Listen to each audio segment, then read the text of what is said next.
በዓለም ዙሪያ ካሉ አስገራሚ ቦታዎችና ታሪኮች እጅግ በጣም ትኩረታችሁን የሳበው የቱ ነው? ያ የሆነበት ምክንያት ምናልባት ስለ ካርኒማታ ስላልሰማችሁ ቢሆንስ? ካርኒማታ ምንድነው ካላችሁኝ ደግሞ አይጥ የሚመለክበትና ከ5000 በላይ አይጦች መገኛ የሆነ ቤተ መቅደስ ነው እላችኋለሁ። በአምልኮ ስርዓቷ ዓለም የሚደነቅባት ሀገር ህንድ ሲሰሙ የሚያስደንቁ ብዙ የሚመለኩ ነገሮች የሚገኙባት ሀገር መሆኗ አይዘነጋም። ከብት አርዶ መብላት ፈጽሞ የማይፈቀድባት ህንድ ለምንድን ነው ቢሏት ከብት የሚያመልኩ ህዝቦች ህንድ ውስጥ አሉና ነው የሚሉት። ለተለያዩ ራሳቸው ለቀረጿቸው ሐውልቶች የሚገዙ ህንዳውያን ሂንዱይዝምን በስፋት ያምኑበታል።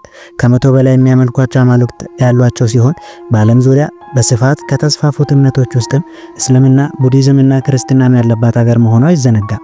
ታዲያ ግን በኤዥያዊቱ ሀገር ህንድ ራጀስታን በሚባል ከተማ ካርኒማታ የሚባል አንድ ትልቅና ጥንታዊ ቤተ መቅደስ ያለ ሲሆን በዚህ ቤተ መቅደስ ውስጥም ትልቅ ሐውልት ይገኛል። ሐውልቱ እጅግ የቆየ ስለሆነ በውስጡ ከ5000 በላይ አይጦች እንደሚገኙም ይገለጻል። እነዚህ አይጦች ታዲያ ቤቱ ኦና ስለሆነ ወይም ሰው የማይገባበት ስለሆነ ሳይሆን እዛው ቤተ መቅደስ ውስጥ የሚመለኩ ናቸው እንጂ ተብሎ የሚታመኑም ጥንት ካርኒማታ የምትባል ጌታ የነበረች ሲሆን እነዚህ አይጦችም የሷ ዘመዶች የነበሩና አሁን ላይ ያሉ በረከቶች እንዲሁም መመለክ የሚገቡ ናቸው ተብሎ ነው። በእምነቱ ተከታዮች ዘንድም እነዚህ አይጦች እንክብካቤ ይደረግላቸዋል። የእምነቱ ተከታዮች አይጦችን ወተትን ጨምሮ የተለያዩ ነገሮችን የሚመግቧቸው ሲሆን ጉዳት እንዳይደርስባቸውም ጥበቃ ያደርጉላቸዋል። አይጦች በሚመገቡበት ጊዜ በረከት ይወርዳል ተብሎ የሚታመን ሲሆን እንዲሁም ነጭ አይጥ የመገበ ሰው የተለየና የበዛ በረከት ይደርሰዋል ተብሎም ይታመናል።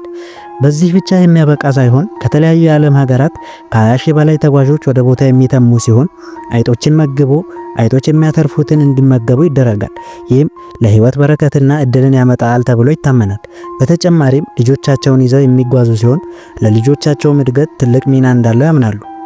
ጎብኚ ሆነው ቦታው ላይ የሚሄዱ ተጓዦች በባዶ እግር ወደ ቤተ መቅደሱ እንዲገቡ ይደረጋል።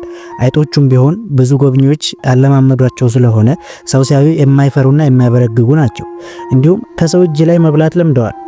አንድ እንግዳ ሳያውቅ በእግሩ ረግጦ አይጥ የሚገድል ከሆነ ከጠንካራ ብረት በአይጥ ቅርጽና መጠን አሰርቶ የመመለስ ግዴታም አለበት። ጠዋት 4 ሰዓት ቤተ መቅደሱ ለጉብኝት ክፍት የሚደረግ ሲሆን አገልጋይ ቄሶች የተለየ አምልኮ ጸሎት በማድረግ ያስከፍቱታል። ተጋቢ ጥንዶች ያሉ ከሆነና ሰርጋቸውን እዛው ቤተ መቅደስ ማድረግ የሚፈልጉ ከሆነም የተለየ ስርዓት ይደረግላቸዋል። ምድር ላይ ያላየናቸውና ያልሰማናቸው እጅግ ብዙ ነገሮች ቢኖሩም ስለ ካርኒማታ የአይጥ አምልኮ ቦታ እውነት ለሰማ ሰው እጅግ ትንግርት መሆኑ አይቀርምና ይህንን መረጃ ጋራዋችሁ። ሰብስክራይብ በማድረግ ይህን የመረጃ ጥቆማ ገጽ እንድታበረታቱ እያልኩኝ ቀጣይ በሌላ መረጃ እስከምንገናኝ ድረስ መልካም ቆይታ።